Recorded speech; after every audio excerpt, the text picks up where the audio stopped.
से 44 साल की उम्र के लोगों के लिए फिर हुई वैक्सीन की कमी। आज पटना के 36 केंद्रों पर ही लगेगी 18+ को टीका। ग्रामीण क्षेत्रों में बंद रहेगा टीकाकरण। बिहार में हर दिन 1.5 लाख कोरोना टेस्ट का निर्देश। सीएम नीतीश कुमार ने दिए कई दिशा निर्देश। सभी जिला अधिकारियों से कही गांव पर नजर रखने की बात। पटना में सीएम नीतीश ने की हाई लेवल मीटिंग, लिया अहम फैसला। संक्रमण के मद्देनजर 1 सप्ताह के लिए बढ़ाया गया लॉकडाउन। बिहार में 1 जून तक लागू रहेगा कोरोना कर्फ्यू। और झारखंड में कोरोना वायरस से 33 संक्रमितों की मौत बीते 24 घंटे में सामने आए। 1345 नए मामले। राज्य में कोरोना से मरने वालों की संख्या हुई 4871।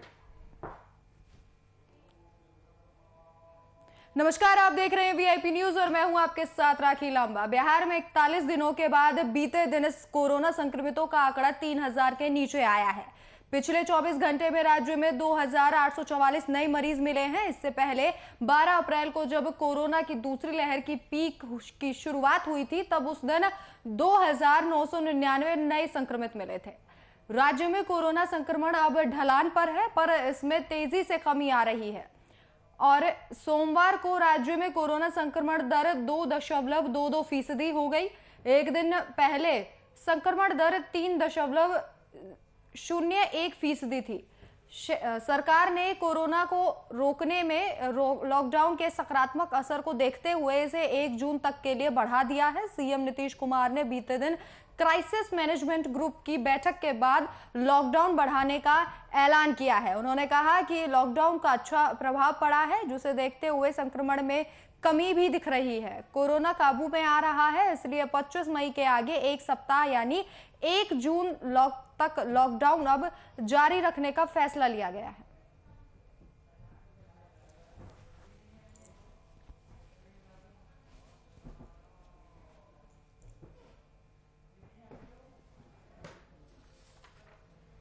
तो बिहार में 41 दिनों के बाद बीते दिन कोरोना संक्रमितों का आंकड़ा 3000 के नीचे आया है। पिछले 24 घंटे में राज्य में 2844 नए मरीज मिले हैं।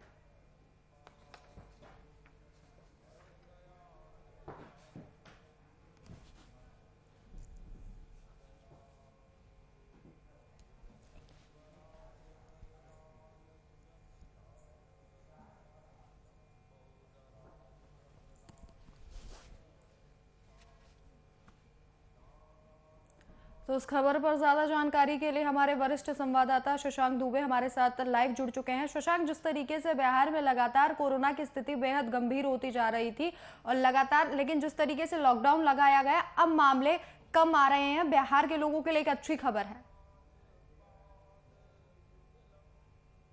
बिल्कुल रखिए, बिहार में काफी, बिहार ही नहीं पूरे देश में जो कोरोना के मामले थे, क्योंकि बिहार के मामले तेजी से गिर रहे हैं। जो जांचें हुई, देखिए बहुत बड़ा अंतर होता है कि गिर रहे हैं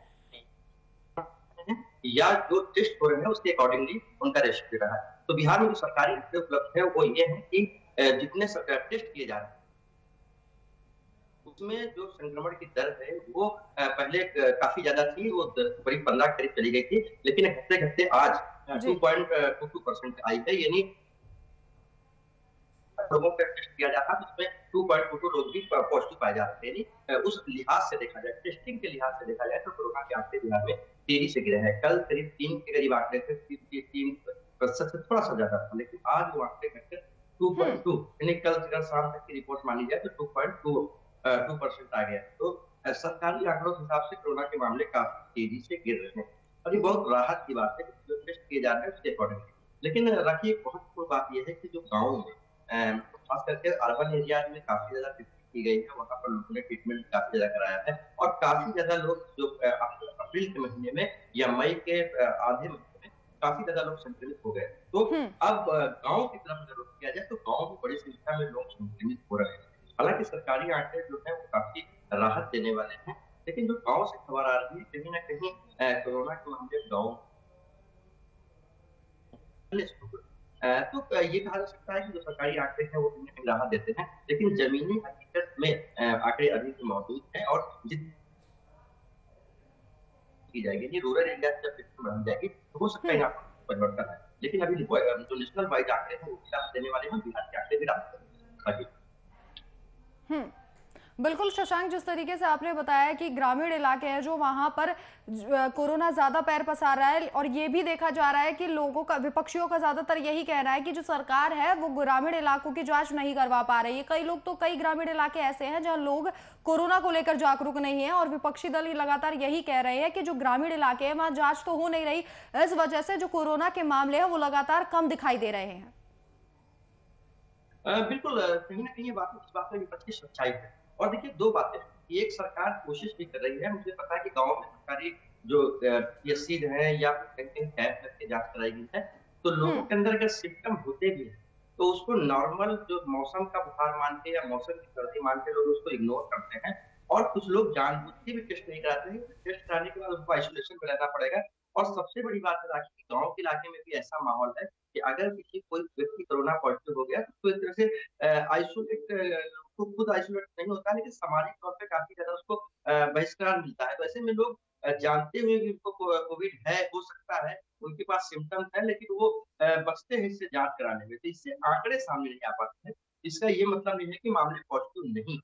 तो तमाम तरह की गाँव में भ्रांतियाँ भी हैं, और गाँव के लोग बहुत सारे ऐसे हैं जो जिनको कोविड हुआ है, और उसके बाद, कोविड होने के बाद उनको 13-14 दिन में वो ठीक भी हो गए हैं, और उनको हार्ड इम्यूनिटी, यानी नेचुरल, जो नेचुरल कोरोना हुआ था, उसको नेचुरल इम्यूनिटी उनको मिल गई है। तो ऐसे में बड़ी संख्या में ऐसे भी गाँव में लोग हैं जो कोरोना पॉजिटिव हो गए हैं, और उसके बाद ठीक भी हो गए हैं। और उसकी संख्या कहीं से गिनती नहीं होती है। तो कहीं न कहीं जो गाँव के अंदर जो व्यवस्थाएँ हैं, या गाँव के अंदर जो सुविधाएँ हैं, वो अगर मिल भी रही हैं, तो लोग, बहुत सारे लोग उसको अवेल करने से बचते हैं। यही जी। कारण है कि विपक्ष का भी कहना है कि गाँव में कोरोना पैर पसार, हम्म। इसके लिए एक अलग से मैकेनिज़्म होनी चाहिए, अलग से जागरूकता अभियान चलाना चाहिए, और लोगों को अवेयर इस तरह से किया जाना चाहिए कि कोरोना कोई ऐसी चीज़ नहीं है जिससे आपका सामाजिक स्तर गिरता हो। ये कोरोना किसी को भी हो सकता है। कहीं गाँव के स्तर पर इस चीज़ों की कमी है, और लोग हम्म। जाँच कराने से बचते हैं, और सरकारी सुविधाओं का कहा जाए, हेल्थ जो सिस्टम है, वो भी गाँव तक पहुँचने में उतना सक्षम नहीं है जितना शहरों तक के लिए है। हालाँकि बिल्कुल शशांक, लेकिन ये भी जानना चाहेंगे कि वैक्सीन को लेकर फिलहाल बिहार की क्या स्थिति है, क्योंकि जो 18 प्लस लोग हैं उनकी वैक्सीनेशन को लेकर ये खबर सामने आ रही है कि अब जो टीकाकरण की डोज है वो कम होने लगी है, और लगातार कई राज्यों में ऐसा देखा जा रहा है कि 18 प्लस के लोगों के लिए वैक्सीन की कमी देखी जा रही है। फिलहाल बिहार में क्या स्थिति है, क्योंकि सीएम लगातार हाई लेवल बैठकें कर रहे हैं, कल भी उन्होंने बैठक की, और अब उस बैठक के बाद उन्होंने कहा कि ग्रामीण इलाकों पर भी ध्यान दिया जाए। इसके साथ ही उन्होंने टीकाकरण को लेकर भी कहा कि टीकाकरण में तेजी आ रही है हालांकि, लेकिन अभी भी वैक्सीन को लेकर कमी देखी जा रही है। देखिए, वैक्सीन 45 प्लस से ऊपर के लोग हैं, जिनके लिए पहले से केंद्र सरकार ने रखी थी, उसकी बिहार में कोई कमी नहीं है। यानी 45 से ऊपर के लोगों के लिए वैक्सीन उतनी कम नहीं है, लेकिन दिक्कत आ रही है जो 18 से 44 साल के लोग हैं। यानी हम्म। 18 से 44 साल के लोगों के लिए वैक्सीन उतनी उपलब्ध नहीं है जितनी लोग चाहते हैं। कल जी। मैंने शाम से ट्राई किया कि पटना और अगल-बगल के जिलों को मैंने, और ये देखने की कोशिश की क्या मैं बुक कर सकता हूँ 18 हम्म। प्लस के जो साइट है, जो कोविड का साइट है, उस पर जाकर मैंने अपना स्लॉट बुक करने की कोशिश की है। मैंने देखा कि क्या कोशिश है, किसी जगह पर कहीं उपलब्धता नहीं थी। जैसे ही साइट खुलता है, पूरा का पूरा बुक दिखा देता है। यानी किसी वक़्त भी, यानी आम आदमी हर वक़्त लगे रहते हैं, जिनको इंटरनेट एक्सेस नहीं मिलता है या अन्य कोई व्यवस्थाएँ हैं, उसके तहत लोग तेज़ी से बुक करते थे। ये शो हम्म। करता है कि बड़ी संख्या में लोग वैक्सीन लेना चाहते हैं, लेकिन वैक्सीन उतनी मात्रा में उपलब्ध नहीं है। और ये बात आंकड़े भी बताते हैं कि बिहार में पर डे जो है 4 लाख के करीब वैक्सीन लगाई जा सकती है, या इससे ज़्यादा भी वैक्सीन लगाई जा सकती है, लेकिन उतनी वैक्सीन उपलब्ध नहीं है। तो वैक्सीन जो आती है उसको अर्बन एरिया में बाँटा जाता है और रूरल एरिया में बाँटा जाता है। 18 प्लस के जो वैक्सीनेशन प्रोग्राम है, उसमें कहीं न कहीं वैक्सीन की कमी दिख रही है, और सिर्फ बिहार में नहीं दिख रही बल्कि पूरे देश में दिख रही है, क्योंकि केंद्र सरकार ने इसका कोटा फिक्स कर रखा है। भारत में जो 2 मेन मैन्युफैक्चरिंग कंपनीज़ हैं, चाहे वो सीरम इंस्टीट्यूट ऑफ इंडिया की कोविशील्ड हो, या भारत बायोटेक की कोवैक्सीन हो। तो आम तौर पे बिहार में देखा जा रहा है कि जो 18 प्लस को दिया जा रहा है, वो हम्म। कोविशील्ड दी जा रही है, जो सीरम इंस्टीट्यूट ऑफ इंडिया की है। वो कितना सप्लाई कर पाती है, इस बात पे निर्भर करता है, क्योंकि बिहार सरकार ने अपने स्तर पे भी खरीद की है, लेकिन वो काफ़ी कम है, क्योंकि बड़ी संख्या में 18 प्लस के लोग वैक्सीन लेना चाहते हैं। तो कहीं न जी। कहीं कंपनी बनाने में, कोई भी कंपनी का जो उत्पादन है, वो भी उस स्तर से नहीं। तो बिहार में वैक्सीन की कमी तो नहीं कह सकते कि बिहार के स्तर से कोई कमी है, लेकिन जो वैक्सीन की सप्लाई जो कि खास करके 18+ के लिए ज्यादा प्रेफर किया जा रहा है कोविशील्ड, क्योंकि कोविशील्ड की जो फर्स्ट डोज और सेकंड डोज की ड्यूरेशन है वो 84 डेज से ऊपर की है, यानी 84 डेज तक आप दूसरी डोज को लेना है तो 84 डेज तक वो पहली डोज ही लोगों को दे सकते हैं। तो ऐसे में जी। बिहार गवर्नमेंट प्रेफर कर रही है कि फर्स्ट डोज जो है 18+ को कोविशील्ड की दी जाए। तो हम्म। कोविशील्ड की जो सप्लाई कंपनी है सीरम इंस्टीट्यूट ऑफ इंडिया, वो जितना सप्लाई कर पा रही है उतना बिहार सरकार खरीदने के लिए तैयार है, लेकिन उसका कोटा फिक्स है, उसी कोटा के अनुरूप बिहार को भी सप्लाई हो रही है। तो कहीं ना कहीं वैक्सीन की कमी देखी जा रही है, लेकिन वो राज्य सरकार के अंदर से केंद्र सरकार के अंदर से है, मैन्युफैक्चरिंग लेवल पे। हम्म। शशांक, जिस तरीके से कल जो हाई लेवल बैठक हुई और उसके बाद सीएम ने कहा कि लॉकडाउन को बढ़ा दिया गया है, इस तरीके का ऐलान किया गया, लेकिन सवाल यह है कि जिस तरीके से आंकड़े हालांकि कम हो रहे हैं, कहीं ना कहीं बिहार के लिए राहत भरी खबर है, लेकिन शशांक, जिस तरीके की स्थिति फिलहाल है, आपको क्या लगता है कि आगे भी लॉकडाउन को बढ़ाया जाएगा? क्योंकि जिस तरीके से लगातार लॉकडाउन का फैसला लिया जा रहा है, कहीं ना कहीं राज्य की आर्थिक स्थिति भी काफी पिछड़ गई है। देखिए, निश्चित तौर पे जो आर्थिक गतिविधियाँ हैं वो कहीं न कहीं प्रभावित हुई। पिछले साल जो लॉकडाउन हुआ था उसमें आर्थिक गतिविधियाँ ठप हो गई थी, लेकिन इस बार जो आर्थिक गतिविधियाँ वो सीमित कर दी गई थी। यानी हम्म। जितनी कमर्शियल एक्टिविटीज़ है वो 10 बजे दिन तक होंगे। अब 10 बजे दिन तक बड़ी-बड़ी मंडियों में काम नहीं हो पाता है। तमाम सरकारी ऑफिस बंद हैं, अगर वो बहुत ऑप्शन नहीं है तो आपदा से जुड़े ऑप्शन नहीं है तो कहीं न कहीं और प्राइवेट सेक्टर से भी लोगों को एक्सेस में प्रॉब्लम हो रही है। तो कहीं न कहीं आर्थिक गतिविधियाँ निश्चित रूप से ठप हैं। लेकिन जहाँ तक आपने बढ़ाने की देखिए बिहार में जो रेट है कोविड संक्रमण का वो कहीं 15 तक चला गया था, तो घट के लगभग 2.2% आ गया है, जो आज और गिरने की संभावना है। तो ऐसे हम्म। में अगर वो 0 पे आ जाता है, मान लीजिए कि कल होकर पॉजिटिव केसेस बहुत कम दिखने लगे, तो ऐसे में सरकार अनलॉक की प्रक्रिया शुरू कर सकती है 1 तारीख के बाद, क्योंकि अभी 1 तारीख को 6 दिन का समय है और इन जी। 6 दिनों 5-6 दिनों में सरकार ये बात करेगी कि संक्रमण किस तरह का होता है, संक्रमण की दर क्या है, मोर्टालिटी रेट क्या है और मोर्टालिटी किन इलाकों में हो रही है। जो नए-नए संक्रमण है, जो संक्रमण के नए-नए इलाके कौन से हैं, रूरल में क्या संक्रमण की दर बढ़ रही है, इन तमाम हम्म। चीज़ों की मॉनिटरिंग की जाएगी। उसके बाद जिला प्रशासन के पास अधिकार दिए जा सकते हैं कि आप अपने स्तर पर इन चीज़ों को देखें। तो ऐसी संभावना जताई जाती है कि 1 तारीख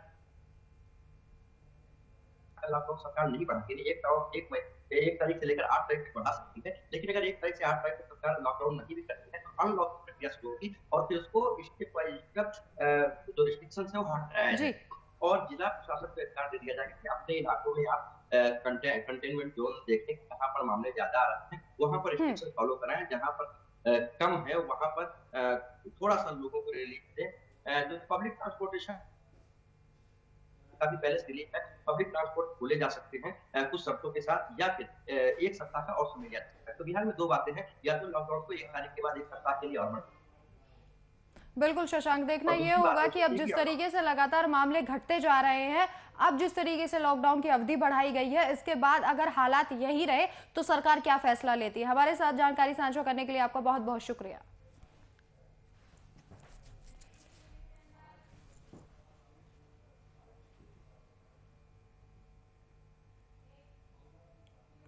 वहीं झारखंड में पिछले 24 घंटों में कोरोना वायरस के संक्रमण से 33 और लोगों की मौत हो गई है और कोविड-19 के 1,394 नए मामले सामने आए हैं। आपको बता दें कि स्वास्थ्य विभाग की रिपोर्ट के मुताबिक राज्य में कोरोना से मरने वालों की संख्या 4,871 पहुंच गई है, जबकि कुल मामले 33,000 से भी पार हो गए हैं। वहीं झारखंड के सीएम हेमंत सोरेन ने सोमवार को अपने मंत्रियों के साथ मंत्रणा की और उन्होंने ग्रामीण क्षेत्रों में कोरोना के प्रसार को रोकने के लिए सभी मंत्रियों की राय भी ली है।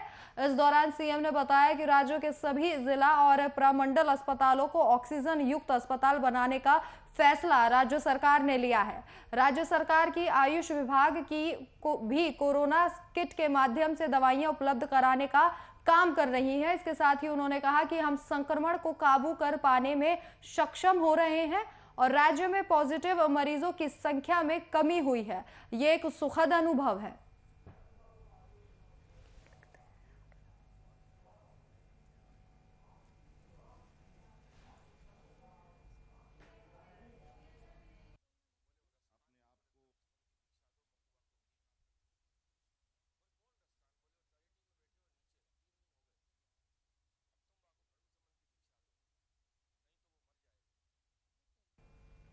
तो बीते 24 घंटे में 1394 नए मामले सामने आए हैं। लगातार हेमंत सरकार बड़े बड़े फैसले ले रही है ताकि संक्रमण की दर को कम किया जा सके और पिछले 24 घंटे में कोरोना वायरस से 33 लोगों की जान जा चुकी है। झारखंड के सीएम हेमंत सोरेन ने सोमवार को अपने मंत्रियों के साथ एक बैठक की। उन्होंने कहा कि ग्रामीण क्षेत्रों में कोरोना के प्रसार को रोकने के लिए उन्होंने सभी मंत्रियों की राय भी ली है।